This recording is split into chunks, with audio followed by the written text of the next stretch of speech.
Good afternoon, superintendents, and welcome to the webcast, Superintendent Special Webcast on April the 3rd, 2020. Thank you for joining us today. This is going to be a webcast that covers several topics.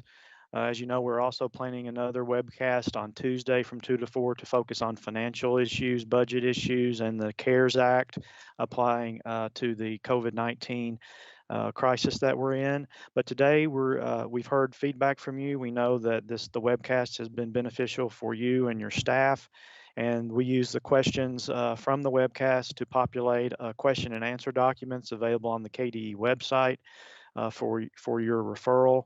And so we wanted to keep doing that. Today, we're going to focus on several areas just to give you some information and, of course, spend the majority of the time taking questions and providing answers. We have the KDE team on the line. We hope we can provide you with good answers on the webcast. However, know that a lot of these issues are very technical and things are evolving day to day. And we have sometimes we'll need to do some research and then populate that Q&A document at a later time as quickly as we can. We apologize for that also. I'm kind of backed up personally with emails and texts from superintendents. I'm glad you're sending me those. To those of you I have not given a response or you haven't gotten a response, I apologize. I'm going to try to get through a lot of those this weekend. And I know you are also having the same issue in your districts because folks are asking you questions. And so I think we're all trying to do the best we can. So we want to make sure we're giving you answers that you can utilize in a timely fashion because we know that you're working on a lot of important things to support kids and families during this time. Before we get in the two topics today, we're going to talk about the KEYS Awards. I know there are a lot of questions about how that is going to work, particularly with grading policies. Dr. Ellis is going to talk about that. And then we thought it would be a good time to just reiterate some uh, best practices related to NTI. And because we know now from the governor's call with us yesterday that NTI will be continuing through at least May 1st, which is what we thought and we were being prepared for. So thank you all for doing that. So those are the two topics, and then we'll go to Q&A. But before that, I did want to kind of recap the governor's call with us yesterday. As you know, and I think almost all of you were on the call yesterday, or you may have caught it on the governor's 5 o'clock press conference. The governor is recommending, and we are all complying with that. And I want to thank you all for doing that. As I've said before, the fact that we are complying with the recommendation and not a specific executive order, as in other states, is a sign of who we are in Kentucky and how we work together. But classes will be closed, or schools will be closed to in-person classes through May 1st now. And the governor was very clear with us that the Kentucky, we are relying on the data and the public health advice as to how the pandemic is playing out in Kentucky, how the virus is spreading or not spreading, and they will continue to evaluate that.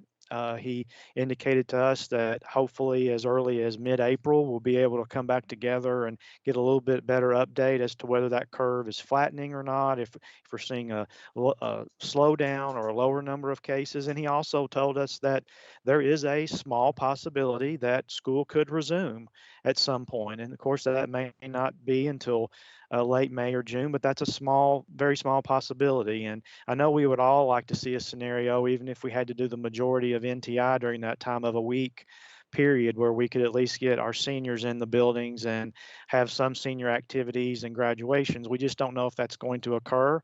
I think the governor is very much acting in good faith and wants to, if at all possible, make something like that happen. But we all know that we have to be guided by the facts and the experts in public health.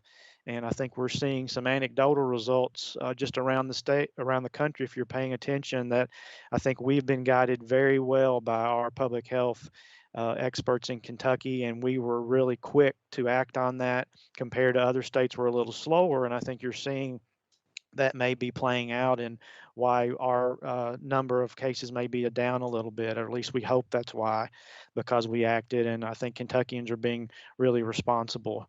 So I want to thank you all for that. I did want to also just kind of encourage everybody to keep doing what you're doing. As you know, Senate Bill 177 that was passed by the General Assembly dealing with COVID-19 for school districts uses the term maximize instruction.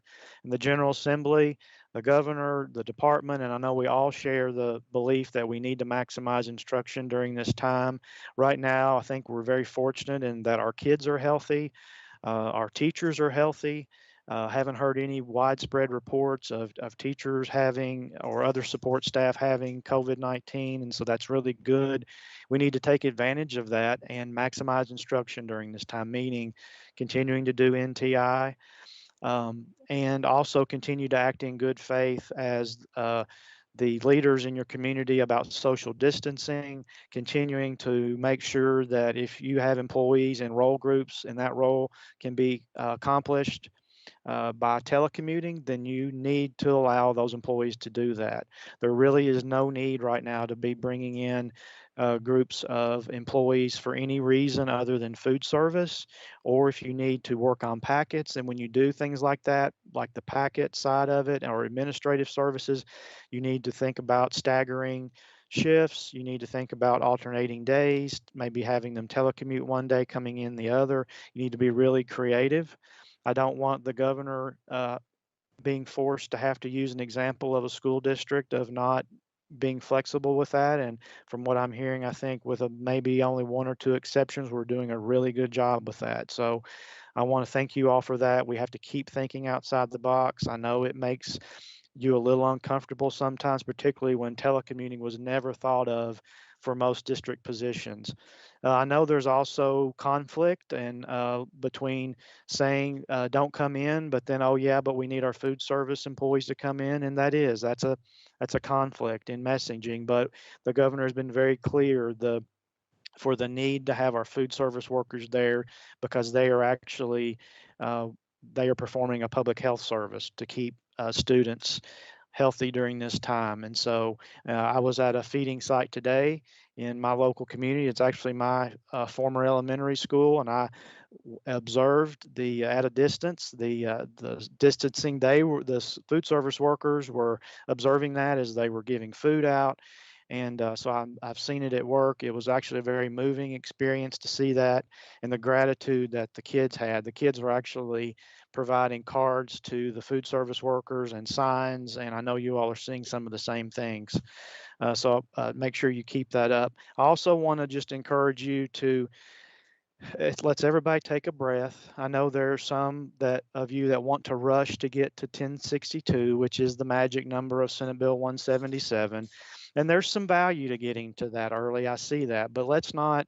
I know some of you are thinking about, well, what if if I could just make my NTI day a 7-hour day instead of a 6-hour day, I could get there faster. Yes, you could, and that would be easier. But it's hard to tell the General Assembly if we're asked questions, how did you maximize instruction when you gave that district an extra hour of NTI when they didn't have a plan of how they were going to provide additional instruction during that hour? And so, we have healthy kids, healthy teachers right now. The weather's nice. Let's continue to plod along doing NTI. Some of you are going to get to 1062 before others.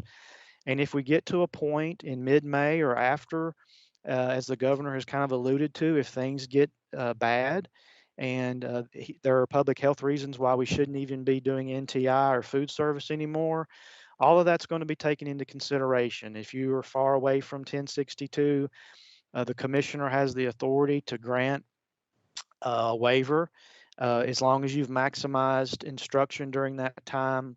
And I think you all know me well enough to know that I'm going to be very flexible with that. I'm going to be very fair with that. But right now, let's focus on trying to provide the best experience for kids that we can, trying to honor the contract days by providing thinking outside the box for work that employees can do and keep doing what we are doing. And then we're going to work the time and the hours out as this thing progresses. So I just want to tell you all to hang in there with that. I think that is all I have at this point, and I'm going to turn it over to Dr. Ellis. I think she's going to update us on the keys issue. Thank you, Kevin, and good afternoon, everybody. Thanks for tuning in with us again. There's been a lot of questions the past 2 weeks really asking about the ultimate question of how do we grade for students. It is a local decision, and the biggest concern has been around high school students, specifically the impact it has on their KEYS awards. So I reached out to Becky Gilpatrick, as I told you all last week, at Kia. She has been nothing but incredibly helpful and very resourceful, and she is on the call today, and I so appreciate her time of being willing to answer questions. I did send her some of the common questions we've received about if we go to pass fail, what will happen? What if we go to pass fail in the last 9 weeks or for the semester? What does that look like for KEYS? And I know that she just sent out guidance today about that and an update. So I'm actually going to mute so then Becky can talk about some of the scenarios, how KEYS is awarded, just as a reminder, some flexibilities that they have allowed for, and I think it will put your mind at ease, at least give you a direction specifically for high school students on grading. And don't forget that you can send in questions. I know Andy or Megan will put up the Go Soapbox banner to let you be able to type in questions, and then we will send those in. So you can see on the bottom of your screen that the KDE COVID is your access code for the Go Soapbox. I encourage you to send in questions specifically. Becky will be on the line with us for a little while, and we'll be able to answer your questions if they haven't been answered with the scenarios and her explanation. So Becky, I'm going to pause there and let you take the stage here, or the mic, and give us some insight on KEYS. Thank you so much for being here. So once you take the pass-fail grades out of the situation and those courses out, basically that leaves you with whatever that you have remaining to calculate a yearly KEYS GPA.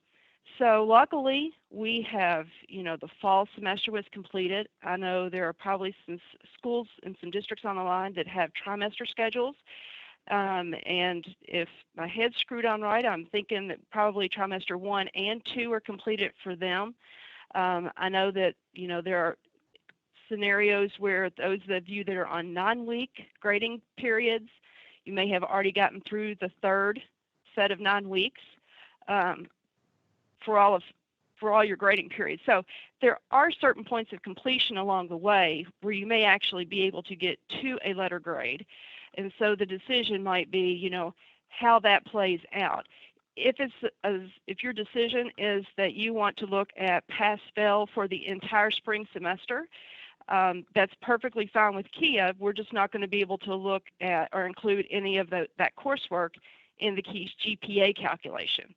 So that would mean that the grades that are going into the calculation this year would be the grades that the student earned during the fall term. So I hope that makes sense to everybody, and that that helps you kind of get your heads around it. It's really kind of like a mathematical equation. We're just taking pass-fail out. Now, there is a KEYS curriculum requirement for students too, and that's basically saying the students earn 5 credits during the year. So the pass-fail doesn't impact the student's eligibility as far as meeting the KEYS curriculum, because the classwork does still count. They're earning credits in high school. It's just the grading portion of that we're not going to look at. And of course, the credit hours there won't be looked at either. So the whole thing's adjusted mathematically. So you may just have the one semester or the fall semester and a piece of your spring that actually has a letter grade value that can be used for the calculation. The other piece to this that I think may throw a twist is dual credit. And I know dual credit has been growing in school districts, and there are a large number of students statewide that are taking dual credit classes. And we have those grades 9 through 12 now. So here's the way dual credit plays into this. Of course, in a regular world, dual credit letter grades for dual credit classes are weighted for KEYS. So if an A is a 4.0 for a regular class, that means you add the 1 extra quality point, and that A is worth 5 quality points in that KEYS GPA.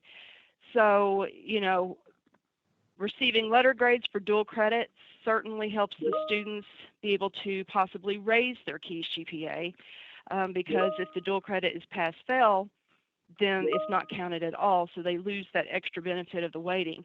Now, what I have heard from all the different post-secondary institutions, and we've spoken with the Council on Post-Secondary Education this week, and they've sent us information as well. And to our knowledge, all of the institutions are going to be issuing regular letter grades for their dual credit students. So at this point, I am not aware of any post-secondary institution that is going to do a pass-fail. And according to the statewide dual credit policies, you know, the grades that are issued by the post-secondary institutions would be the grades that you would use at the high school. So those would be passed along. So your dual credit students should have letter grades for their dual credit courses. So that really shouldn't be something that would impact your pass-fail decisions. You just may have a student that has several other classes that are pass-fail, but that dual credit will move forward with an actual letter grade. If there are options out there where the students are making choices as to what might be pass-fail, you know, our concern is that they are aware of how that might impact their keys, so that they can, if there's going to be an option about whether they want to take a class pass-fail or if they want to take a class for a letter grade for any of their other high school courses, we're not talking about the dual credit, you know, is that they at least know that it could play into how their GPA is calculated for keys, for better or for worse. This is Kevin. We had some technical difficulties the first few minutes of your presentation, so folks are missing a little bit of the context because of the formula. So could you go back and recap the formula, just the first portion of your presentation, and I think everybody will be back caught up again. Sure. I'll just back up a little bit. I think where I started, and you can cut me off where it starts to sound repetitive, is just that our basic KEYS GPA uses the letter grades for students. So if you're on a numerical scale, you're taking, you know, whatever those numerical values are, and you're translating those to a letter grade. And then from there, we're converting it to a 4.0 scale and calculating the KEYS GPA. And there are certain types of coursework that are weighted for the KEYS GPA. Dual credit, I just finished talking about that. That's one of those. Advanced placement, if there are students in AP courses, that would also be weighted. And then where I came back into is saying that, you know, a lot of you are considering pass-fail grades, so that if you're going to pass-fail grading, we do not look at those in any way, shape, or form in the KEYS GPA calculation, because the pass part of the grade really doesn't have the same value on a 4.0 scale. You can't really assign it one, because it could be anything from an A to a D. So we're not going to pass anything in and say all passes are equal to 4s or 2s or whatever. We could do that, but we're not going to. We're just going to take them off the table. And then, of course, whatever you would have left as far as your courses with the letter grades would be what would move forward with the KEYS GPA. So hopefully that was the piece that you all missed, because I'm going to kind of move forward a little bit now. We talked about pass-fail grading, talked a little bit about how the dual credit will play into that. Let me touch real briefly and skip away from keys for a minute and just say, you know, I've had some questions about the dual credit scholarships and, you know, how they may be impacted. And really the answer there is that they won't. If you have students that have requested funding from KIA to pay for their dual credit classwork, that's already in the system. We'll go ahead and pay for those. It has nothing to do with the grading policy issue. So I just want to go ahead and mention that now, since we're talking about dual credit, and we'll just kind of take that off the table. So as we get to the point where we're looking at, you know, mathematically what's left to calculate the GPA, there are a few things that play out. And as we start to think about more of the detail, the grades for high school seniors and those students who are graduating, and you may have some early graduates in your school districts, you know, it's possible that students can meet certain standards and graduate at the end of their 11th grade year, some 10th grade. So, you know, course completion is really necessary, and just for those seniors, because we've also heard in the rumor mill, you know, the fact that some people are exploring the options for issuing incompletes as grades. And so on the college side, we have tried to discourage that. where possible, because for those graduates, extending the amount of time that they have to work on a class, 60 or 90 days or longer would put us into a time frame where course completion may occur in September or better. And that makes it very difficult not only to calculate GPAs, but to also say the class is finished and that they've met the requirements for graduation. So I just will throw that in there as food for thought, that's other conversations that we've been having lately at the state level. Now, one other thing that Amanda mentioned to me yesterday is that there was a question about the possibility of retaking classes. And that's something on the college side that they have for a very long time allowed students to retake classes they got a poor grade in, and then it goes back and it changes their GPA. It's not something that occurs a whole lot on the high school side, but it is a possibility. So if you have a situation where you think a student has a bad grade for this spring because of everything that's happened, then if they're retaking coursework in the fall and you're going to use that coursework to replace their grade, then KIA is certainly fine with going back and adjusting the KEYS GPA. And that calculation would actually happen on the school side and then be reported to KIA. The catch is that would only really be an option for your underclass students because your 9th, 10th, and 11th graders are coming back next year. The seniors won't have that option because they're going to graduate, and as soon as they do graduate, their KEYS becomes final, and we start packaging that up so it can be used at college in the fall. So if that is an option that you're considering, then have your KEYS point of contact, get in touch with us here at KIA, and we can help them work through the logistics of how that needs to be reported. A couple of things that that I would like to ask from all of you is that if your high school is going to a pass-fail grading option for this spring or any portion of this year, that you contact KIA, me, or your other staff contacts at KIA, and just let us know that is your intent, so we can just have a heads up and kind of be monitoring things as the KEYS GPAs come in. Also, if you are going to explore the option for students to retake coursework in the fall, we would just kind of like to know who those districts are and those schools are, so that again we can have a heads up and we can kind of touch base with you in the fall to see how that's going, so that we have some sense of when those KEYS GPAs are final for students. So with that, I will, I guess, turn it back to Amanda or take questions or however you want to proceed. Becky, thank you so much for providing that. And I think even with our technical glitches, I appreciate you recapping the formula piece. Tony, just for the sake of Becky, and I know this webcast is long, would you want to see if there are any questions on Go Soapbox specifically for KEYS that Becky can address now, so she doesn't have to stay on for the entire webcast? Sure, let me go check. Give me a minute or two. Sure. I will say, while Tony is looking for that, Becky, you provided great clarity, because I know there's been a lot of concern over, not harming kids and making the right decision for our students. One of the questions that we continue to get and ask for guidance is, how do we decide on grading? And it really depends on how you are administering your NTI work. I know David Cook has said it time and time again, be fair and balanced and connect with your students, make sure they're getting what they need.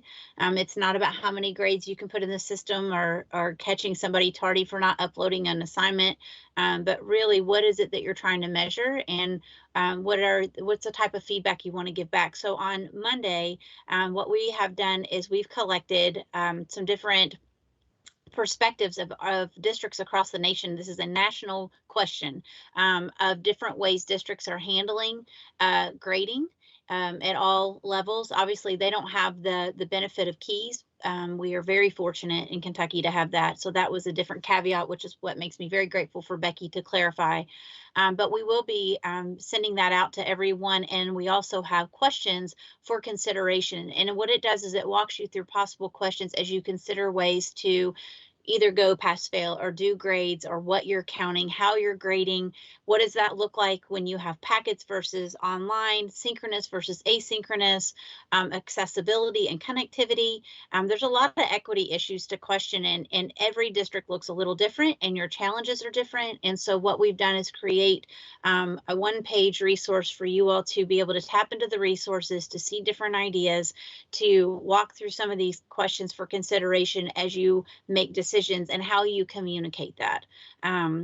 Any type of resources we can find, we will definitely supply and help guide you through those decisions that you make. But it truly is unique to your district and the way that you are serving students and the access that they have. It is so different across the state and the structures that you've put in place. So we will have that available on Monday. Tony, I'll stop talking so you can ask questions. We can't hear you, Tony. All right, it would help to unmute myself. So I guess the first question we'll go with is, and there's several marks next to this one, is the grades are a concern at our schools. Teachers feel the grades may not reflect what the student can do, may need help, or may be getting too much help. Also worry about the handling of the papers coming back in. That may not necessarily be a Becky question, but there's a lot of questions on that. Do you want me to skip on that one for now? Yes, if you don't mind, skip on that one. That's kind of what I was alluding to, and the guidance can help with that as well. Looking. Thank you.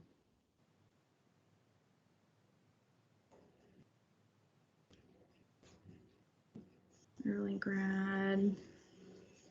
So, okay, so the question is clarification. So GPA for keys will only be adjusted mathematically if schools give pass and fail?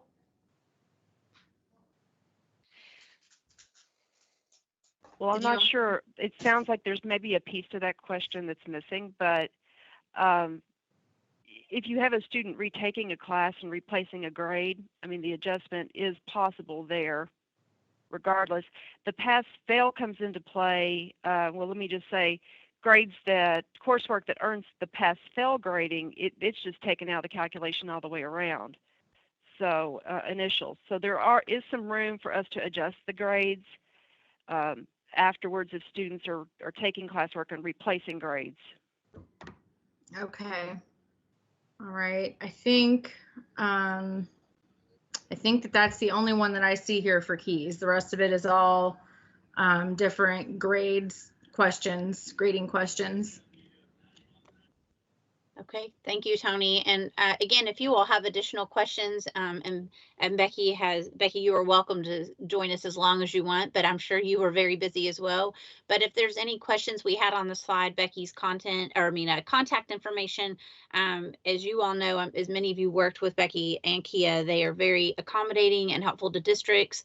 If you have questions, please don't hesitate to ask, especially about the impact on keys, and we can move on from there. But thank you, Becky, again for joining us today. All right. Well, thanks so much, Amanda. And let me ask, are you going to forward the guidance email from this morning out to the superintendent's group as well?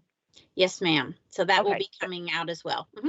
That's great. So yes, feel free to contact me if anyone has questions. Be glad to help. I am going to jump off. So thanks. Actually, we have one quick question, Becky, if you don't mind. Somebody said this is a keys question.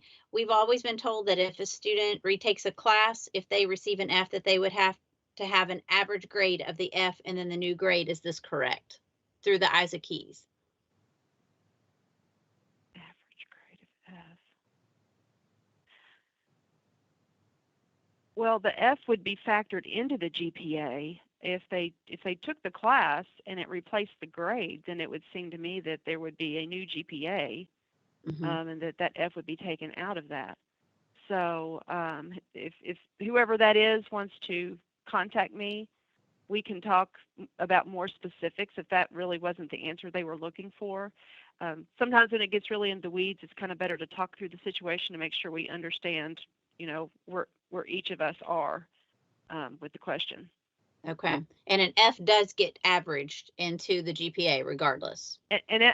Well, if it's a pass-fail grade, if it's a regular F, if you're giving letter grades A, B, C, D, F, and the student's failing the class, then yes, that moves forward because that's part of something that's with a regular letter grade. If it's pass-fail grading and it turns into a fail, it's not put in the GPA calculation at all.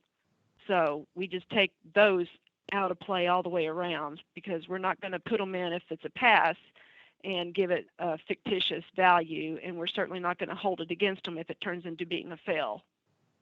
But if it's if regular letter grades are being issued otherwise and the student has actually earned an F instead of a C or a D, then yes, that would go into the actual GPA calculation.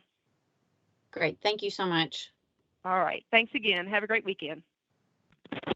Thank you, Becky. And superintendents, you'll notice we have a slide up that has Becky's contact information. You can feel free to email her at that email address with questions, and also that's her phone number. Before we go to our next topic, I wanted to mention, I neglected to mention on the front, in that we also have superintendents from the Covington Diocese, the superintendent of the Lexington Diocese, superintendent of the Louisville Diocese, and I think I left one out, another diocese. I apologize. We also have the chair of the Kentucky Non-Public School Commission joining us on these webinars, and they are also going to start receiving communications I would normally send to superintendents. And the reason for this is that they largely follow the lead of the public school districts regarding closures, and particularly during this uncertain time.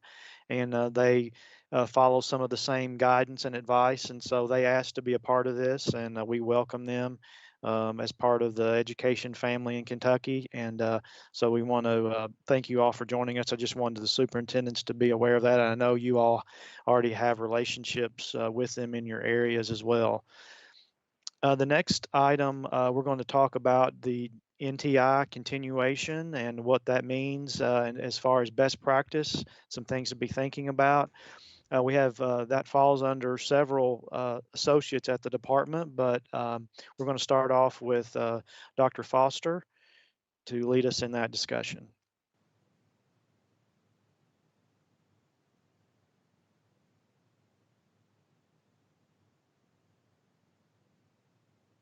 Dr. Foster, are you with us, or are we going to David Cook first? Sorry, I was on mute. I just want to take a second to thank all the superintendents for working and supporting your principals and your teachers as we move through this time of extended NTI. We know that it is a huge lift in your districts, and I think it's really important for teachers and principals to continue to receive the support from superintendents and the district level employees. So we definitely say thank you for that continued support. We also think that now that we know that we're going to be moving forward with NTI through May the 1st, that we really need to start thinking more about best practices that we are seeing across the state. It's really a time to look to your neighbors and see what's working in districts that look like your districts, size-wise, student enrollment, internet accessibility. So at this time, I'd like to turn it over to David Cook, and he is going to share with you some of the best practices that we're seeing across the state. Thank you. Thank you, Kelly. So what we're going to be sharing with you is a slide that we've developed, which is an overview slide that talks about what we're seeing in districts that are doing best practices and all the different phases and aspects of NTI, the things that we have seen both prior to COVID and during COVID. I want to say a special shout out to all of the new emergency districts, because you all are having to jump into something in such a way that I know it's been difficult for many of you. We hope that a lot of our guidance has been helpful.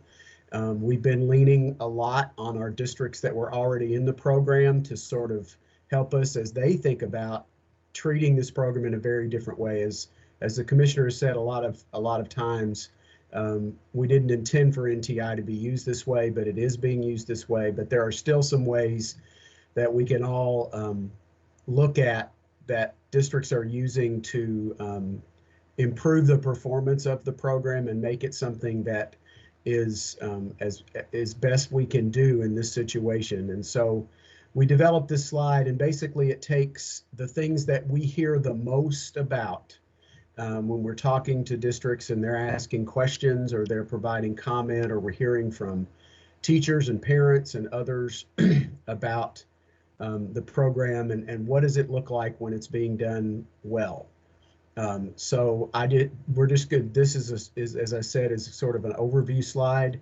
Over the course of the next week or so, my team is busy developing some kind of shout out kinds of things from districts who are doing each one of these things specifically well, and we'll have those for you too. But I wanted you to be aware of sort of the overarching themes, and I'm just going to go through them fairly quickly, and then we can of course ask any questions. The first thing that's important to note in districts that are focusing and doing well on NTI is the reminder that the program is teacher-led. And what I mean in this particular context, unlike you could use this word teacher-led in a lot of contexts, is the program needs to be still something where the teacher is interacting with students. We have had in the places where it's worked well, it's not simply about creating or using a digital platform and having the teacher type chats back and forth with students. There are some very specific best practices around interactions between teachers and students, so that there are contacts that are either by video chat or by telephone, always to gain that same kind of feedback that you might get in a classroom when a student might be struggling with something. So we're not wanting the program to be technology led as much as technology supported, and I'll get to that in just a second.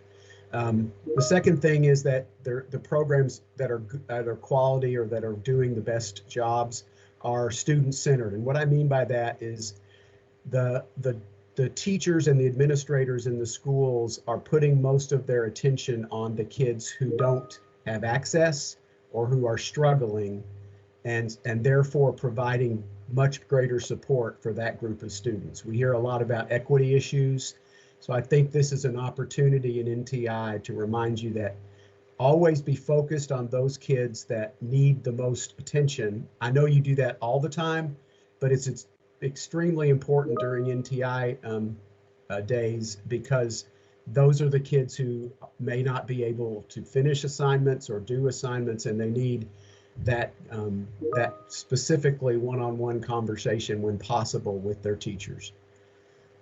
The third thing, and I mentioned it already, is it's technology supported. I've heard way too many times that if you have a technology platform that your district is using, whether that's a learning management system or something like Google Classroom or Canvas or any of the others, to use it to its full potential. I think it's very important as a best practice through NTI, and we hear this from districts who are using those programs effectively, that they really use them to deeply engage students. They're an excellent opportunity to do that, and that we don't just have, particularly at the higher grades, kids just doing packets. Packets are good when we don't have internet access. They're good when they work very well, even better probably at the elementary levels. But we need some very different kinds of programming, if you will, for high school students in particular, which leads to the next one, which is project-based. Probably one of the best practices that I can tell you about NTI across the state in programs to date is that we build programs that are project-based. And what I mean by that is you're not trying to do a daily assignment for every content area and for every grade level. You're trying to build out, whether that be at the elementary level, across a interdisciplinary kind of project across the different content areas, or at the high school level, it may be content that started before COVID happened. Now you're working through COVID. And if we do, as the commissioner said, get a chance to come back, you could even finish out the project after COVID ends and after the NTI days end. But the idea is that because of the nature of NTI, we have found over the years that project-based education, where you're giving kids assignment that's deeper and longer than, oh, I do this today and I do this on Tuesday and I do this on Wednesday. It also fits better into how kids' days are going with all the different things they're having to deal with. The next thing I would remind everybody is that NTI is a performance-based program. It is designed to be about progress towards the goal of learning, and not specifically, and we heard Amanda say this a minute ago, it's not specifically about time. So when we have really strong programs, they're not focusing their attention on when an assignment is due or how many times a day does a student have to report progress. It's more about the overall point of the whole NTI structure and how many different things are you having students do. And I go back again, that the personal interactions between teachers and students in this particular case, particularly with COVID, are hugely important. That those interactions, that what teachers are spending their day doing is interacting with students. Their day is less spent on grading papers or looking at work as much as it is, okay, I know that this student is not doing well, so I need to interact with them more than I did the other student who is doing well. The next thing I would remind everybody is this is a great opportunity in NTI districts who are doing well on the assessment area, formatively, what's happening in classrooms, are really remembering that the assessment doesn't have to be a quiz or a piece of paper that a student fills out. Again, whether that's video conferencing or by phone, interactions between the teacher and the student that answer the questions. How are you doing on this assignment? Tell me what you learned in this assignment. And doing those things, and the teacher recording those observations and listening to that student. That's one of the ways NTI has always been very effective, is showing those more authentic, different kinds of assessing than just simply checking that they completed a paper. And then finally, I remind everybody again, this is also part of the performance-based aspect. NTI is about participation, and we're asking you, as you know, to collect evidences of those interactions between teachers and students as the big chunk of how participation is being calculated. And that's because in the emergency situation that we're in, collection of all of the work can be more difficult than it would be in a normal NTI situation. So we wanted it to be about a teacher recording the times that they've interacted with students and what was said and done during those interactions, and that becomes a huge part of how we're looking at participation in this time. Again, Amanda mentioned it a few minutes ago.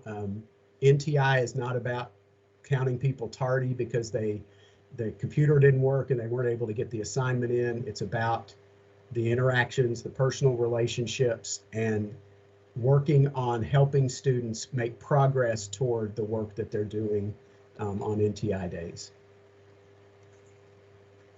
So I'll stop right there.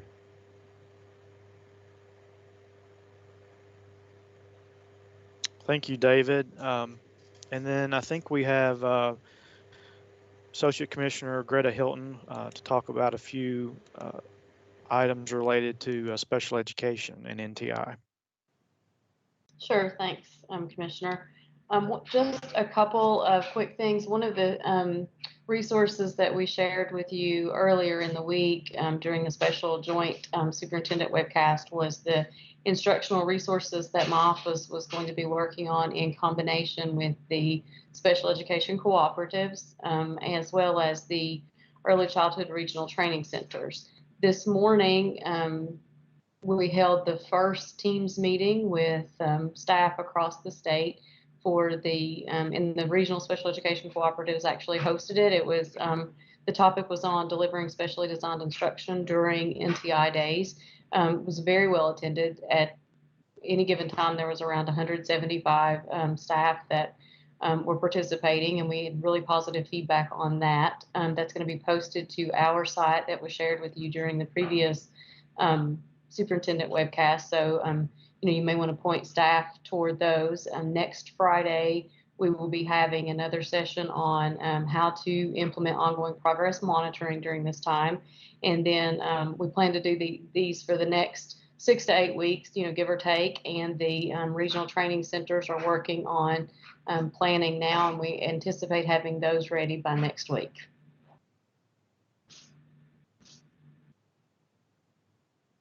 Great, thank you. I hope that gives you, and I know you've heard a lot of this information before, but we need to constantly reemphasize this. This is plowing new ground here using NTI as the best tool we have, but a tool that really wasn't designed for this, but we're going to make it work, and you all are making it work.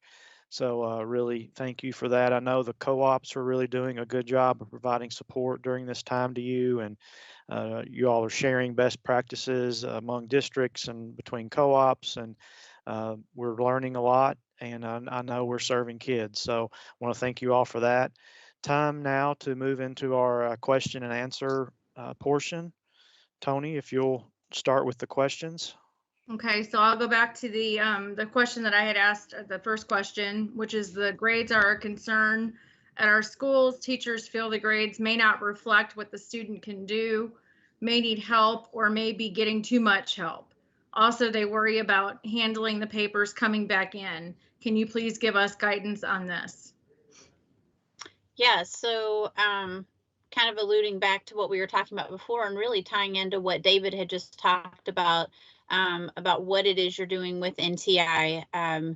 As I said earlier, we have guidance that we have created and considerations for districts depending on the approach that you've taken and the challenges or the successes that you've had.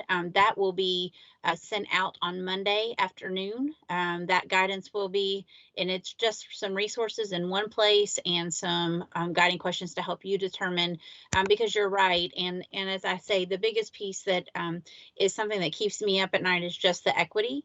We know that not all the learning environments are the same for students, or connectivity or their access, but it's not because we haven't tried, and reaching out to those students and really helping to support those who need additional support or guidance is really a huge priority, and what it is you're measuring. So we do have the guidance coming out around that to really emphasize what David, or piggyback off of what David had just said. But that will be published on Monday, and we will also connect that to our COVID-19 page as well, so it's in a few different locations for you. And I'll just to piggyback to the latter part of the question, Tony, I think Kevin or Todd could probably answer the question about, we're working very hard to remind you all that their public health officials are the ones that will help you with, if you are trying to collect packets. It's all about what they tell you is the best process to use for that. We know that we don't want you to go door to door and collect packets. We want you to find a way to have them dropped off and then left for a while, as long as your public health people think you need to. And I'll let Kevin or Todd continue on that conversation. Yeah, and I know they are the experts, obviously, on some of these issues and about whether or not it can be transmitted on a piece of paper, and so we really need to rely on them. I know that's not a clear answer for you, but you all already have relationships, or should already have relationships with your public health folks. An example that I shared on the call yesterday, I'm not sure if everybody could hear it, but a district really has a really good idea. They're using old newspaper boxes to leave packets or have packets dropped off, and it looks like they were divided up by grade. That's a really creative solution. It keeps the packets dry, and but that is something that you would want to make sure you talk to your health department to see if they had any recommendations. Does somebody need to be there and wipe down the handles every 30 minutes, or are there things like that that we wouldn't think of at KDE or in a school district, but that a public health official would? So anything you're doing like that, just have that good relationship and conversation with your public health officials in your health department, and they can assist you with that. Okay. All right. Our next question is going to be kind of on Senate Bill 177, Section 4. They want specific, a local board of education shall allow emergency leave to any full-time or part-time classified or certified employee. And that's all that's in quotes. Can you provide guidance on that? I'll defer to Todd, but I will say KSBA has provided some really good guidance and a Q&A document on that part of Senate Bill 177 on the emergency leave, and they answer pretty much every question you're probably thinking of. And then I'll also defer. Todd, do you have further comment on that? Yeah, sure. I'll jump in just quickly. Of course, for any specific situations, we would recommend that you consult with your board counsel and your district human resources representative for the specifics of each scenario. We can't, just based on facts of each scenario, answer every question. However, 177 provided for optional emergency leave by local boards of education. So that's an option that may be exercised by local boards. And there also has to be some consideration for provisions that were passed as part of the CARES Act for emergency FMLA leave and emergency paid sick leave that was at the federal level. So you kind of have to look at both of those laws and read them together. There is some requirement for paid leave in the federal law. The Senate Bill 177 state law permits but does not require local boards to grant that emergency leave. I would recommend that you all attend. I believe on Tuesday we are going to host a session that deals specifically with finance and human resources and should have some additional information for you then. And we are preparing some additional written guidance that we should have available for you at that time that may help to answer some more questions. But in the meantime, continue to reach out to your board counsel and also review that document that was circulated by KSBA. All right, our next question. This is a food service expenses. The shelf table items, prepackaged, etc., are costly, and food service reimbursement rates will be down significantly. Will we still have all of the labor costs too? Suggestions? Any help from the federal level? I don't know if Robin's on. If Robin, Lauren, are you on? If not, I can take that. We're asking, I know Robin had to jump off on a call that actually deals with this very subject because we're working with the governor's office on how we are going to take full advantage of the CARES Act and the funding that will flow to Kentucky. So I know she had to jump off around 3. We've issued some guidance and over the last few days, we want you to keep track of any of those additional expenses that you would not normally have but for the COVID-19 crisis. So if you're feeding a lot of prepackaged foods or that you would not normally feed during this time, then keep track of that, the difference in those expenditures, because that has the potential of being reimbursable. We're learning more every day. I wish I could give you more examples of what is and what will not be. The good news is the language in the CARES Act is pretty broad about what it will cover, but we're all still trying to figure it out, even our federal partners like CCSSO. But so the best advice is any type of expense that you're incurring related to COVID-19, even if it's an extra expense on food you would normally serve, but because you're having to serve different types of food in a prepackaged form, keep track of that. And I know that's more work to keep track of things, but that's how we're going to be able to justify reimbursement using this federal money.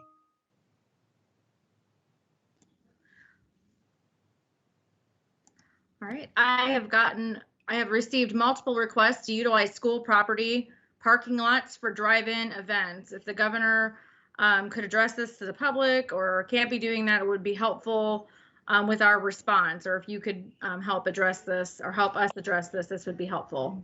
The governor did address that it's all the days running together. I forget when he addressed it. He addressed it a few nights ago, and he commended the entity that was, and it may have been a school district, that they were using the parking lots. He had several things though that you really needed to that you must satisfy if you do that. And first of all, there's some legal issues. If you're allowing school parking lot usage, you need to follow your facility usage policies, and making sure you are following your policy, because there are issues with opening it up to one organization and not another, and that kind of thing. And you tackle that every day if you're allowing your facilities to be used. But the big public health issues is absolutely nobody can get out of cars, is what the governor said. The cars had to be at a minimum 6 feet apart. And there maybe was another one. I think there had, you had to make sure you had good efforts, or the organizer had efforts that there would not. Oh, the other thing was no passing of things between cars. No passing of communion, that kind of thing, because that touching between individuals is exactly what, or touching things that somebody else touched is exactly what could pass it. And so those were the three main the guidance that was issued by the governor. Todd, I don't know if you heard that, if you want to chime in, but so if you think it's going to be a huge event and it's going to be the church service for the whole county, and all the churches are going together, that could be a problem, because you could have way too many cars, and it could really, you don't want it to turn into a situation where it's an example of what not to do. But the governor did lay out those three basic things that you need to satisfy if you're going to do something like that. Todd, do you have anything to add? No, that's what I recall from that press conference as well.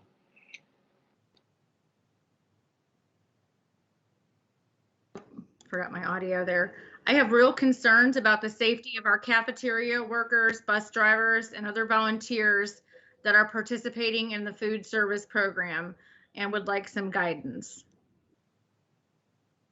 That's a frequent question. It may or may not be the same one I just got on text, and I got another one on email with concerns about that.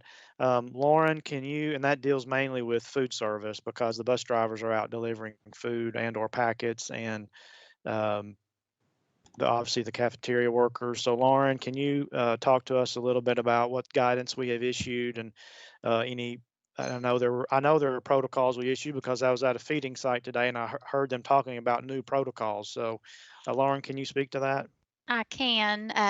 Good afternoon. So what we have been doing, we have been working with the Department of Public Health, and as the situation is evolving, we are trying to put out new information that basically includes any kind of social distancing and any kind of changes in your food service distribution methods. So what we would recommend doing at this time, and we will put that information out soon, we plan to have it out on Monday, is possibly changing distributions to only have drive-through style service. And then, of course, we are about to put out some new training videos from public health related to delivery and no contact delivery.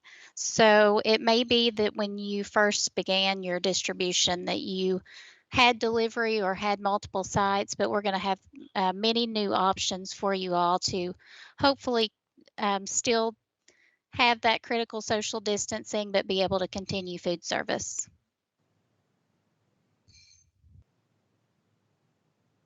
Thank you, Lauren. And we realize this is an issue. If the virus, we hope it does not spread, but if it does continue to spread, and we know that we do have, members in at-risk populations that work in all of our areas, but that work in food service, things could change, and the governor is very well aware of that.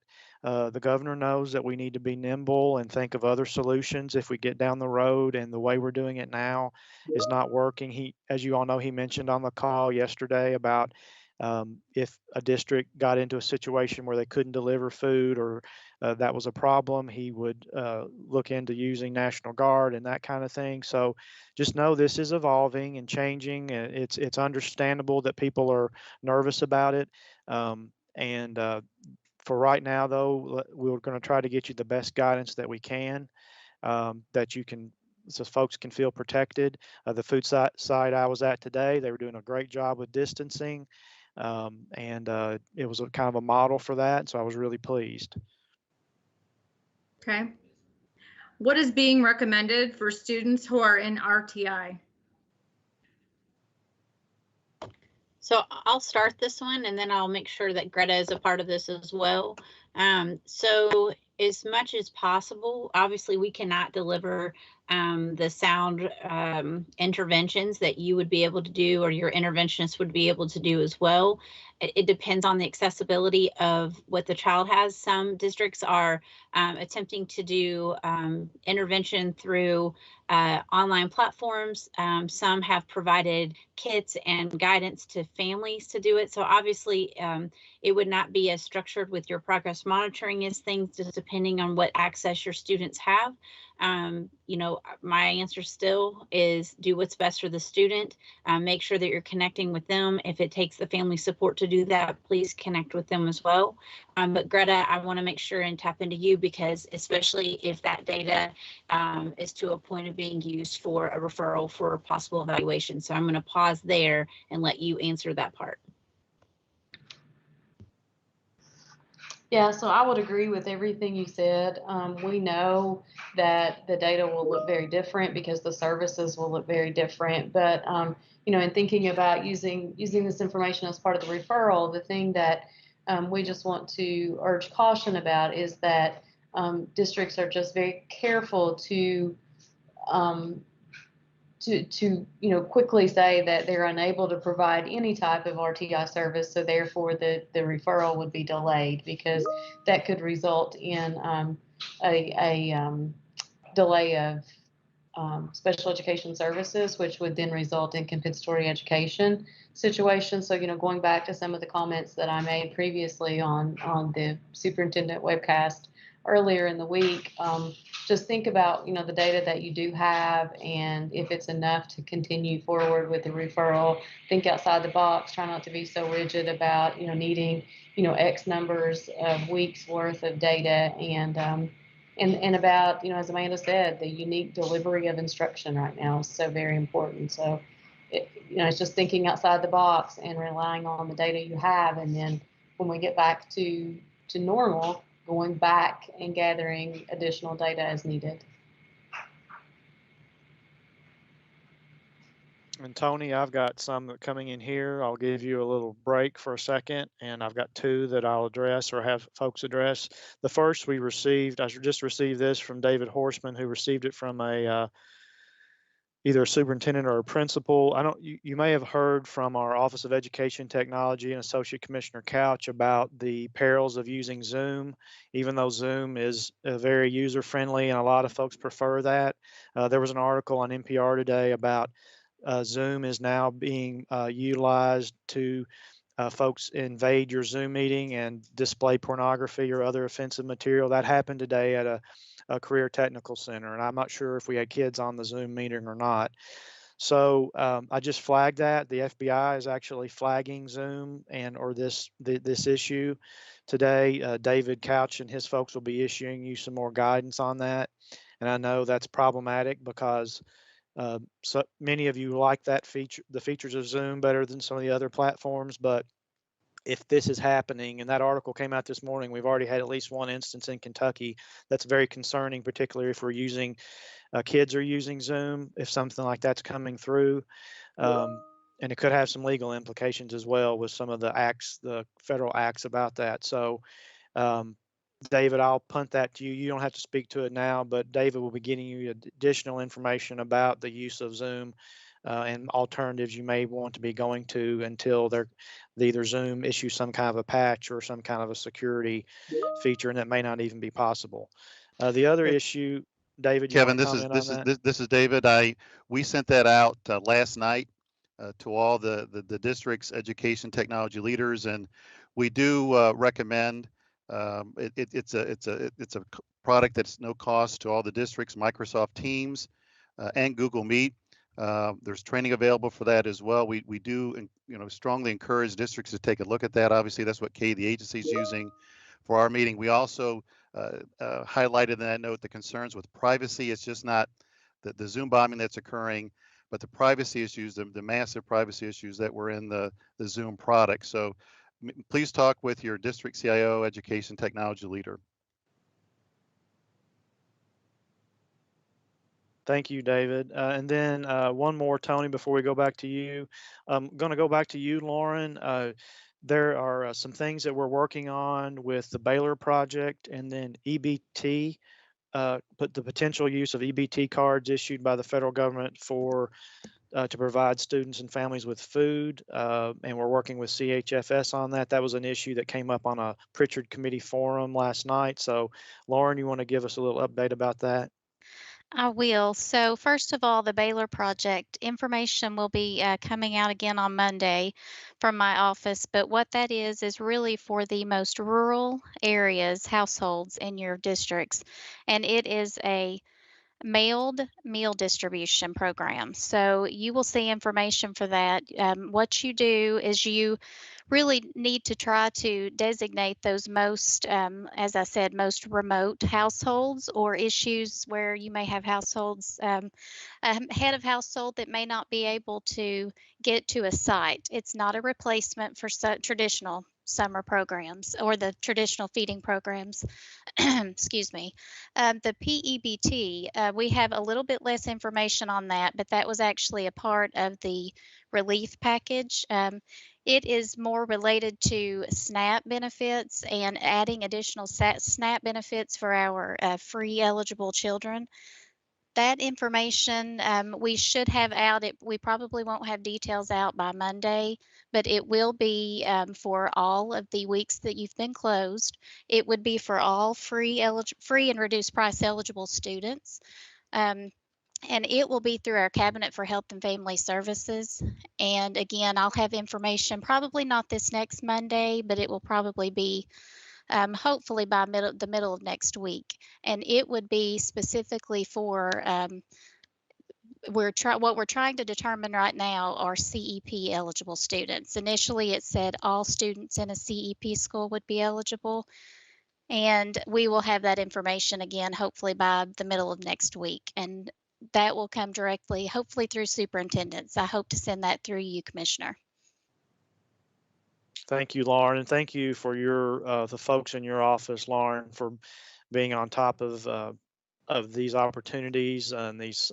This is a pilot program through Baylor, and for us to have the opportunity to participate will be huge for us. So, thank you for that. And then, Tony, before we get back to you, I have one more question before I forget it. We're getting a lot of questions about greenhouses.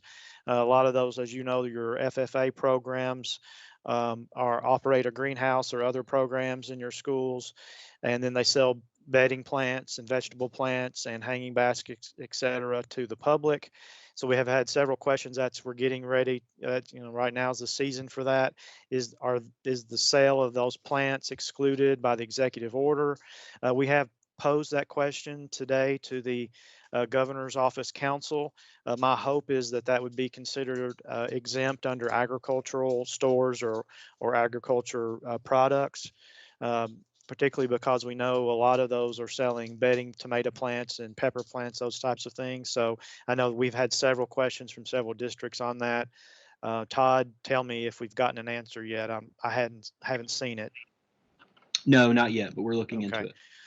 We know that time is of the essence because those plants are when they're ready, you've got to start moving them. We know that, so we're going to try to get you that as soon as possible. If it is permitted, though, you really have got to practice social distancing. You've got to implement all the things that have been said by the governor and public health that any retail store would implement. You can't have a bunch of people in the greenhouse, all of that. And so there again, that's another example of when you would really want to talk to public health about, hey, we've gotten permission to do this. However, it's a retail environment. Can you give us some guidance on that? But again, we don't have an answer on that yet. We're hoping it's considered agriculture or another exemption, but we need to defer to the experts over there because they're the ones that drafted these orders and know the intent of them. Okay. Am I on? Okay. Yes. We have always been told that if a student takes a class over that they failed at the first time, the new grade and the F are averaged. Is that not correct? That was actually already addressed in Keys. I think that was in relation to Becky's question. So she had asked for additional feedback on that for a personal contact. Okay. And then there's another question here about the one-page grading best practice reference sheet. And I believe that we said that will come out on Monday. You are correct. Okay. Just going through them to make sure we don't get yelled at for not hitting all the questions. So the next question, I have seen some things coming out on the task force looking into various topics come out on Facebook or the news, but haven't seen anything official. When will we get information from the task force? So I can help with that, or if Karen's on, is Karen on? I'm not sure if Karen's on. Or Amanda, if you want to take this, but I can certainly talk from a communication standpoint. Go ahead with the communications. Okay. That's totally fine. So from a communication standpoint, we are in week 2 of the task force. They meet on Mondays for 2 hours, and each meeting is covered and then recorded and uploaded to our media portal. So the same portal that you're using today to listen to this meeting, you should be able to go back and listen to the task force meetings. We are also sending out communication that recaps each of those meetings. And then there's also a page on our KDE site that will go back with notes from that meeting. Just much like the other advisory groups that we have, we are recapping these meetings for everybody to see. So the first meeting that we had dealt a lot with NTI. And then this past week, we talked a lot about graduation requirements. And if anybody else wants to jump in on that, we're sending press releases out. We're putting everything out on social media. We're trying to do our best. I think Kevin's been sending out the information in emails to superintendents. So if you haven't been getting those communications, just let me know. I can make sure that you get those. But if you keep an eye out for them, I'm sure that you will see them. We've also joined forces with the Pritchard Committee. They're going to be putting out information on the education continuation task force as well. But I would just add, Tony, the task force is not designed, and it does not have decision-making authority. It is not designed to make decisions about things you're facing. Those decisions are still under your purview.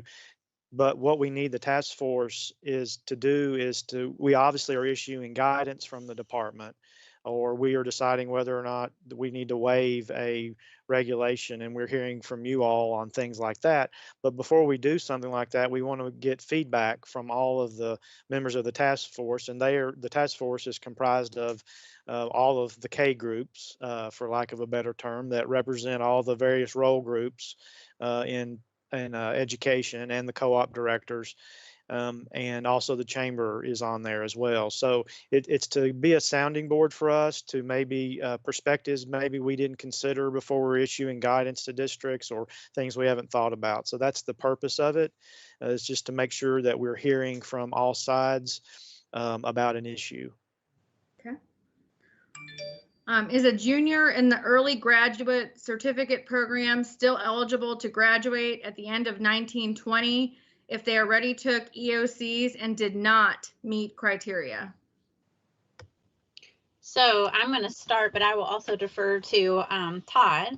Today, in the executive order that was signed for early graduation, and obviously Rhonda can definitely hop in on this too, we had been faced with the issue of the early grads, and this is not hardship early graduation. This is the early graduation program that allows students to have that extra year of funds, scholarship funds. And so part of the requirement is to meet ACT benchmark, as well as meeting or passing the 4 EOCs. And at the time, because we have been in transition with our assessment, we were still administering paper, pencil, end of course for all 4 subject areas. And clearly that is not in alignment for what the governor would want us to do and to remain safe. And so the executive order today is waiving the EOC requirement for juniors. So the early graduation opportunity will not be available this year for freshmen and sophomores, because they would have an additional opportunity next year. But for juniors, this would be their only chance, so that they will the waiver will apply to them having to pass all 4 EOCs, but they do have to have ACT benchmark. So I'm going to pause there and let Todd and or Rhonda hop in with anything I have not been clear on or that I've missed. No, I'll just mention the ACT benchmark. Students may have taken that assessment on their own. We did have a junior administration on March 10th. Those scores will be rotating back to the kids and the schools here within the next month or so. And we'll have some opportunity for makeup testing for districts that were not able to test in March or individual students in the fall of the year. But I do think you may have some students where you're not sure what their ACT status is yet, if that was their first opportunity to take the ACT. But hopefully we will have those scores here for you fairly soon, or the student is the first to receive scores with ACT. So I just add that as that is really the requirement that those juniors would need to meet this time around. And this is Todd. I think that's correct. It sounds like the question was if the student has in fact already taken the EOCs but was not successful in the score. The memorandum that was circulated that that indicated the statute requiring EOCs is suspended. Required that the student has to declare their intent to participate in the early high school graduation program on or before January 1st of 2019, and that they have to meet all of the ACT benchmarks, and that they have to be a current high school junior. So if the student meets all 3 of those requirements, they are currently a junior, they meet all the ACT benchmarks, and they declared their intent to participate in the high school graduation early high school graduation program before January 1st of 2019, then they will be eligible to complete that and graduate at the end of this school year.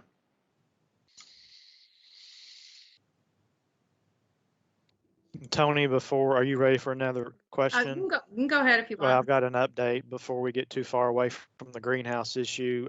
Just received word from a superintendent, and this doesn't answer the question about whether or not you can sell from your own greenhouse, but in one district that's facing that problem, the Southern States Cooperative agreed to take the greenhouse plants and sell them at the Southern States retail store, and then donate the proceeds back to the high school ag department. That's a perfect example of working with a community partner and then solving an issue, and then you don't even have to deal with whether or not you've got kids in there selling plants and social distancing and all of that.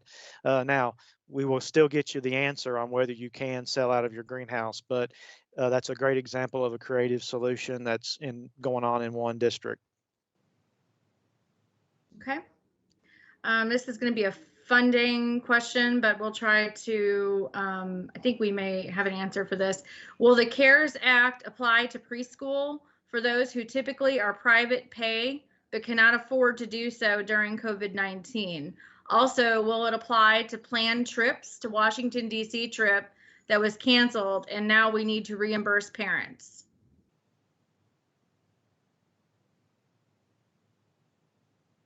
I'm not sure if we have Robin or somebody from her staff that can answer that question. I can take the second part. The first part, if other folks on leadership team can think about that one. The second part about reimbursement for trips, just the best advice is any type of expense that's been incurred, either on the school or even with parents, document all of that, because we don't know yet how broad right now. We know the CARES Act is really broad, but its guidance is still coming out from USAID, and we're still trying to figure out how far can we go in reimbursing for expenses related to COVID-19. So I don't want to tell you no, because that's too far afield, because we just don't know that yet. We can keep our fingers crossed, and I would certainly be a proponent of that. And we'll reach out to our Council of Chief State School Officers and make sure they are telling USAID that expenses like that need to be considered. But so go ahead and document that. When you had trips that got canceled and fees that you couldn't recoup that you already paid out, just document all of that for the time being. Okay. Does leadership have an answer for the first part of that?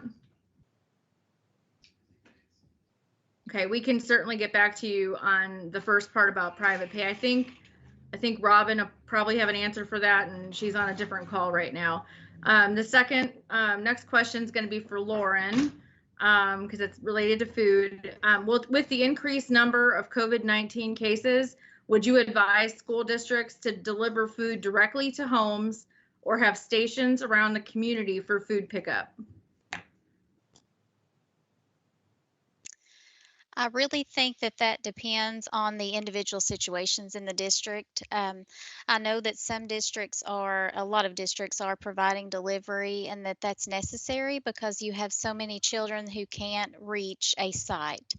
What I would probably recommend at this point is to definitely have your established summer sites that you could do drive-through in, and then maybe have those very remote households consent to delivery for those only.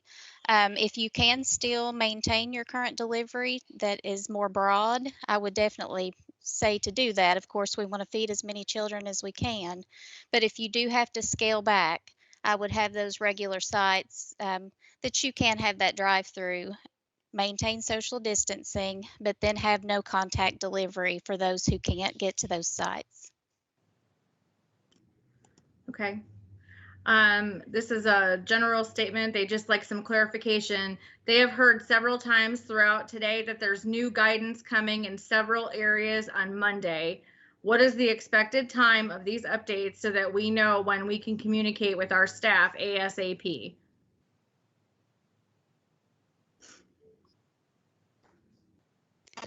I believe that our goal is to have them posted by the afternoon so we can notify everyone. We'll have the task force as well, so they are aware and it can help disseminate the information, and we'll send it out to all the superintendents.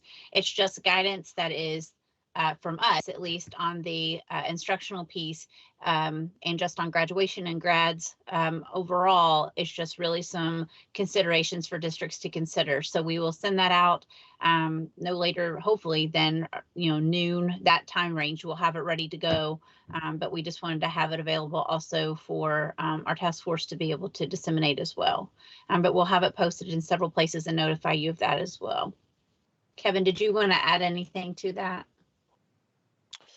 No, I agree with that. I was just sitting here trying to think of the other guidance that I know we probably did promise other guidance, and it's in other areas. I just don't, if any of you all, other members of the leadership team, have other guidance coming out Monday, just chime in, or next week.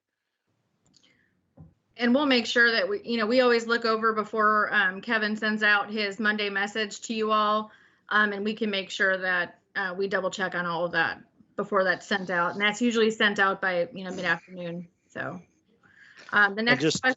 I would just say, Tony, I know it's frustrating for superintendents and staff because this is changing, day by day and sometimes hour by hour, just the nature of the pandemic. And so we're doing the best we can. And I know sometimes things are passing in your emails are getting overloaded. And so just bear with us. And then if you think you missed something, just reach out to us and we'll try to get it. We are also in the process of streamlining that COVID-19 launch page. It's not where we want it yet because we got folks doing other things, but so we're trying to make it an easier and better experience for you when you're sending staff to that site to find it. So just know that we're aware that there's a lot of information out there and you need it, and you need it quickly. And we're trying to improve that experience, but we're just not there yet.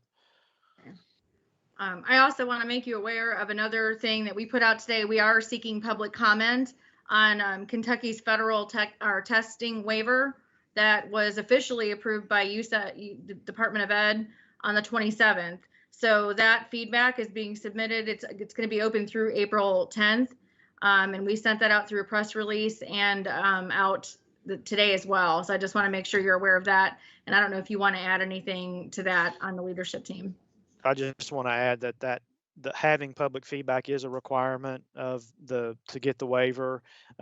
However, we were granted the ability to get the waiver before we had public feedback. So just know that's why we're doing it. And obviously we value public feedback, but this is an emergency situation, but the U.S. Department of Ed still requires some type of a feedback period. And so that's why we're doing it. All right, back to the questions. We are very concerned about students not being able to complete their industry certification tests. Can this not be moved until June? And it's kind of coupled up with another question, about can this be done at the same time as AP? This is not fair to students, etc. So if David Horseman's on.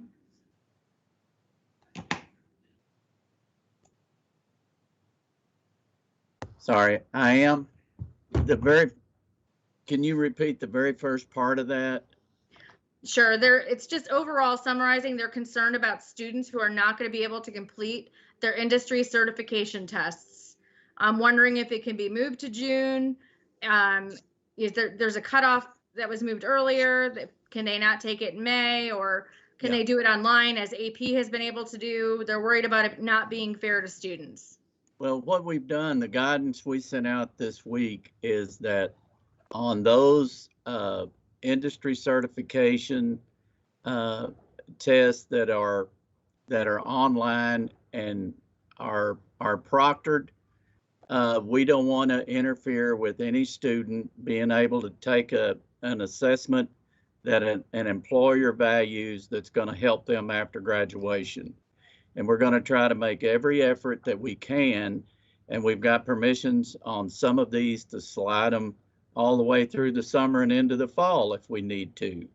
So that's our main goal, is to protect those seniors and offer them the opportunity to assess whether it's a performance-based or if it's an online assessment as soon as we can see the end in sight of this to determine how it's going to be done. Okay. Will the CARES funding help support monies that districts are going to need to utilize for compensatory education services for special ed, since those funds cannot be paid for under IDEA?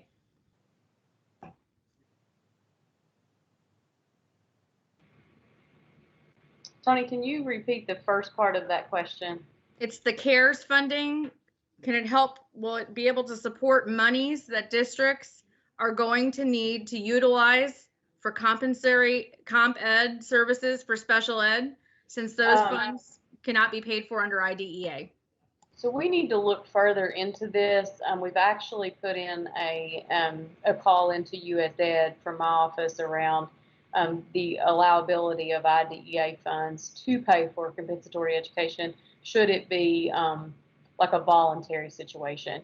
You cannot use those dollars to pay for comp ed, if you've gone through a litigious situation and had a hearing officer make a ruling.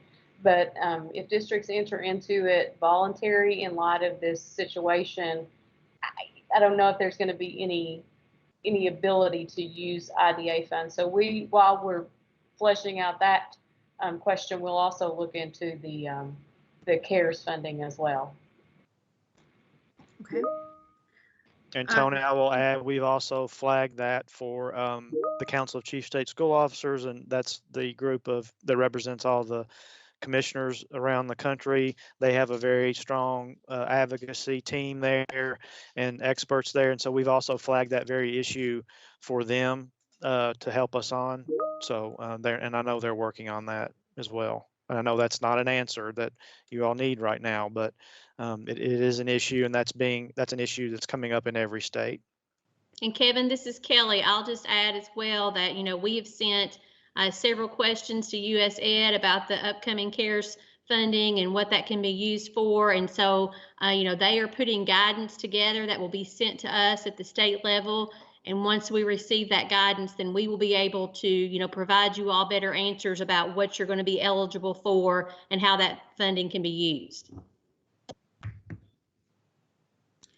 Okay, and then this one's a follow-up to David Horseman, the industry certification.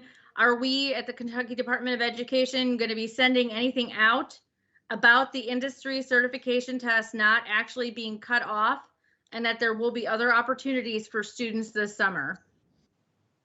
Yes, I believe the communication went out today or yesterday through the DACs. Rhonda can maybe help me with that if it's gone out or not, but we're also be sent through our local contacts as well. I think it may be scheduled to go Monday. It may have gone out already on a special one, but I'm just not aware with certainty. I know it'll go Monday, no later than Monday. I know Kylie Whitaker has sent it out to our local CTE contacts in the districts. And some of those folks, aren't always in that same position from month to month. So, but there will be, by Monday at least, should be in the hands of every district. All right. Wait, sorry, let me start over again. When we calculate the last of school based on our last day, is it based on our shortest day of school, or can it be based on our longest day, or averaged between the longest and shortest in terms of hours for an instructional day? So when they calculate the last, I guess it's the last day of school based on their school days, is it based on their shortest day of school, or can it be based on the longest day or average between the longest and shortest in terms of hours for instructional days? I'll defer. I'm having a flashback to a law school exam question on that one.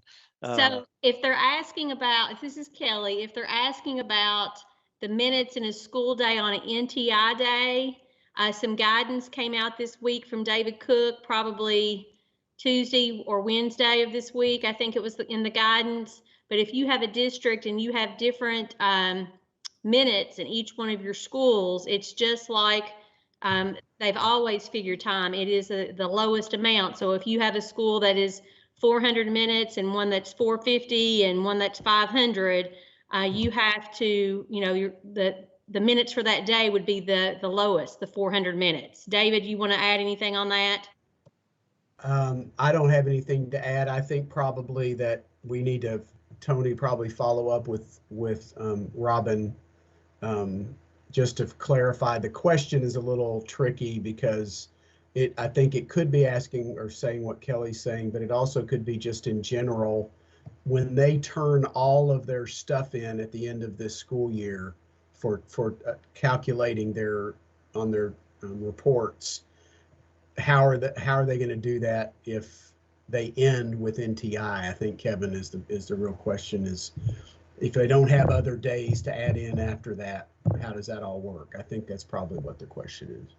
If whoever sent that in wants to send that directly to me and we'll get a response back, it's Kelly, KELLY.foster@education.ky.gov.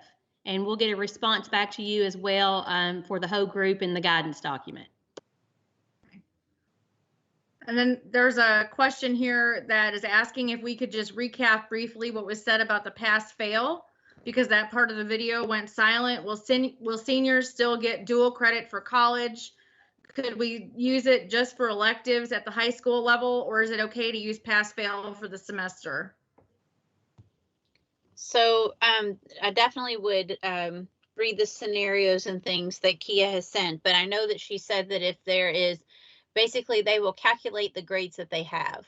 So if there is only dual credit classes that have grades and the rest of their courses are pass fail, they will take the GPA that is available. So the scenarios that Kia sent out today, in addition to the email, and I will make sure that that gets resent to all the superintendents, it lists out like 4 different scenarios for you all to look at to see how they would calculate those GPAs for Keys dollars. Okay. I don't know if Kevin has any more. I'm just going to go through the questions again, and we're getting there to be about 20 minutes left in the webcast. If you have any more questions, please send them through, and I'm going to go through and just make sure we haven't missed anything. Kevin, if you have any other comments you'd like to make while I look through, that would be great. Sure. While you're doing that, Tony, thank you. You did hear reference to a waiver of the early graduation requirements and the civics test graduation requirement. And just to show you how fast things are moving, a few minutes before you got on this webcast, you got an email from me with a memo signed by Lieutenant Governor and Secretary of the Cabinet, Jacqueline Coleman, that waives the early graduation requirements that Todd referenced and others referenced, as well as the civics test requirement. So I know you're getting a lot of emails, but take a look at that. That you'll need that. That's the waiver. So that's it. You don't need to do anything else. And we want to thank Lieutenant Governor for doing that. Um, and that was a quick turnaround. We got that in less than, I think, 2 hours. And the reason the Lieutenant Governor and the Cabinet Secretary is signing it is under the Governor's executive order. The original, or one of the executive orders he is put in place under this emergency, it talks about how cabinet secretaries and agencies can waive statutes as because of the emergency. And so they were very forward thinking in that way, because we were able to put this memo together of what we needed waived. These are statutes. If they were regulations, we would have gone to the state board, of course. But this enabled us to do a memo, and the cabinet secretary reviewed it, signed off on it, and it's effective pursuant to that executive order. So you don't need to do anything else. The memo from me is your waiver for those two items. And there will probably be more waivers of this type coming along as we go along through this, and we're continuing to scour and think of things that we trying to be ahead of ourselves to make sure that because there will be things like this that we're going to be asking the state board to do some waivers of regulations, and so just stay tuned for those types of things. And if you know of things that are getting in your way or because of the crisis that are statutory in nature or deadlines, that kind of thing, make sure you're flagging those for us.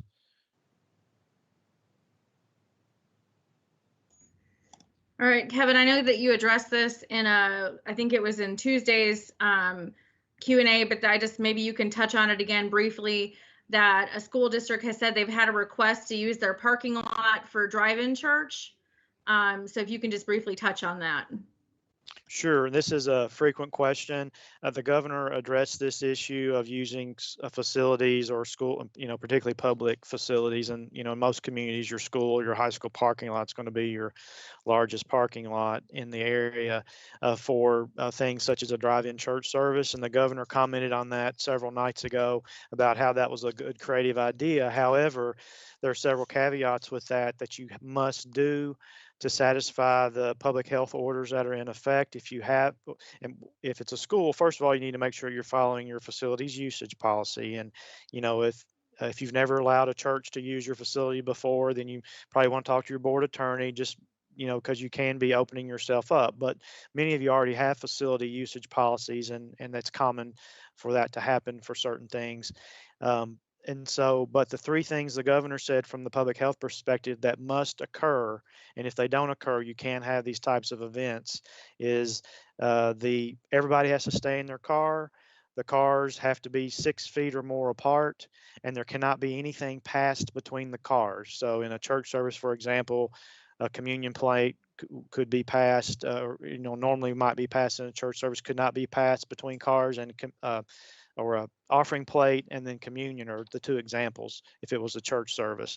And while that's a significant part of church services or many church services, that's something that would have to have some kind of alternative means where you had to stay in your car. You can't pass things from one to the other. So all those things would have to be considerations that any group that would be using your facility would have to agree to.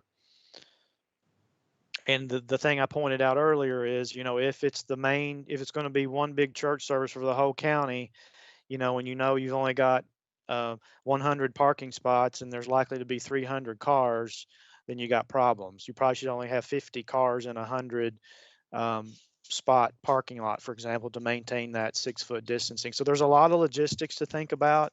Not saying you don't do it. The governor liked the creativeness of the idea, and obviously knowing that this is hitting at Easter and with other religions have other holidays coming up, that it's important to be able to have a balance and maintain social distancing, but there's just a lot that goes into it that you're going to have to work with these to make sure the provider or the organizers can comply with. Okay, it looks like we do not have any other questions. So I just wanted to remind folks that this particular meeting has been recorded and it will be shared on our YouTube channel. We will also be sending out a recap of this out that Kevin will include in an email to those who participated today, and that we appreciate the time that you've taken with us today. And we hope to get our FAQs that are on our website updated. It's a constant process. I can tell you from our standpoint, we're constantly trying to get those updated and so that we can get you the most up-to-date information. Thank you, Tony. And I have, we did get one comment about the superintendent's request that if they could get information about the task force, the recommendations of the task force before we put that out on social media, they would appreciate that. It's certainly something that we will do. And that was not, we didn't intend to slight superintendents on that, but Tony, if you'll make a note of that we could send that to the action of the task force, for example, a few hours after the task force, and then we would send out after that something on social media. So we will try to get you better information on that. We don't want you to be blindsided at all. I will close with this. I told you about, I finally got out of the house, and my dad told me you need to go up to the elementary school and watch the feeding program take place. And I finally had a break in all the team meetings to go up there, and I'm really glad I did. I learned a lot. I talked to 2 teachers, and I asked them, I said, how do you think it's going to be if you have to do NTI for 5 to 6 weeks? And they said it's not ideal. And I said, do you think you can still reach kids in the 5th or 6th weeks? And they said, absolutely, we will be able to reach kids. It won't be as good as, or maybe as effective as if we were in school, but we will continue to reach kids. And so that gave me that was a very positive outlook on that, and I appreciate that. And I know you all are having the same types of attitudes in your districts, and that made me feel good about that. And I know it's a heavy lift. I know it's something we've never done before. And then the other thing I learned was that these summer feeding sites are not about food. That's the secondary thing.